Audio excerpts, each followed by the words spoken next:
Hello, peoples. It's Pastor Chuck, and I'm here at the United Methodist Church of Monroe in one of my favorite spots in the entire church on the steps right under the altar. You see the altar's over there because it's here that I get to talk to the awesome kiddos of UMCM. And so I wanted to talk to you today because I got a question last week, a really good question from a big kid saying, why, if Jesus can do a lot of miracles, why doesn't he do miracles today? Why, if he can heal someone from being crippled, why can't he heal someone from being crippled today? Why can't he just come on over and heal the people that I love? Because I know that he loves them too.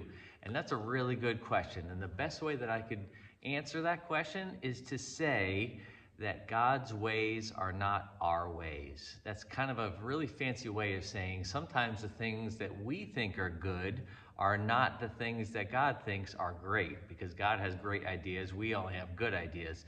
And sometimes it's the opposite way, that sometimes things that we think are bad, God says, but don't worry, I could do good stuff with that. And so that's what I wanted to kind of try to tell you, is that sometimes the things that we are confused about, God has in control. So let me give you an example of what I'm talking about.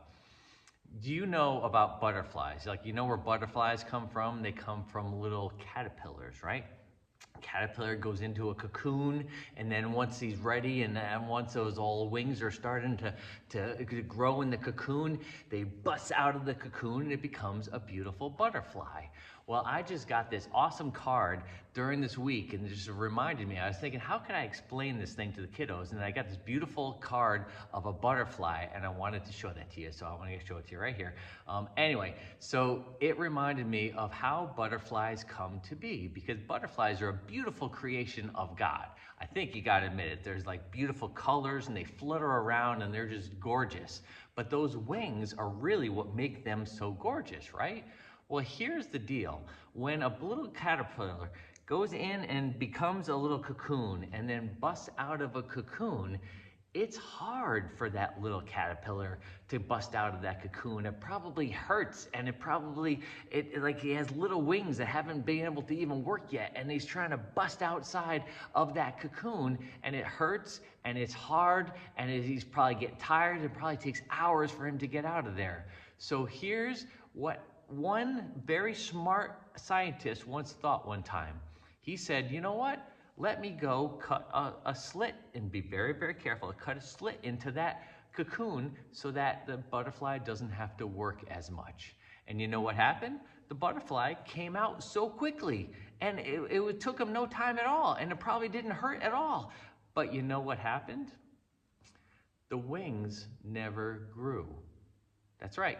So that little caterpillar that grew into a butterfly and came out of that cocoon that was opened up by someone who thought he was doing the right thing, the wings never grew. They were shriveled, and they never grew, and he was never, ever, ever able to fly. Why? Because the struggle of getting out of that cocoon, and that hurting, and that pushing, and the hours, and the pain, and all the struggles that little cocoon, that little caterpillar does to get out of that cocoon, that's what pushes the fluids out of the little thing's body into the beautiful butterfly wings that we know of today.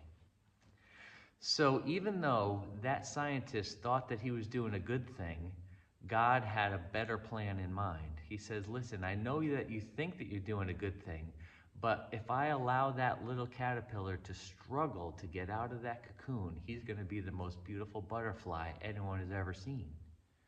And so that's why sometimes our ways are different than God's ways. And so that's why if someone got hurt, let's say, and they're still waiting for healing, I guarantee you that God is doing something with that person to inspire other people, to maybe give them strength where they didn't know that they had strength, to maybe do amazing things in this world that they could have never thought of. But because of the struggle that they're going through, God is going to do something beautiful, just like he did with that beautiful butterfly. So that's about the best thing I could think of to try to answer that really hard question of why, if God can do anything, and God can do anything, why doesn't he fix my broken thing? Or doesn't he heal my loved one? Or why doesn't he do all the things that I want him to do? Because God is saying, listen, I have beautiful things that I'm going to do. You just trust me and follow me, and I'll show them to you. Okay? So I hope that helps. I don't really know if it does, but I would be loving to talk to you more about it if you want.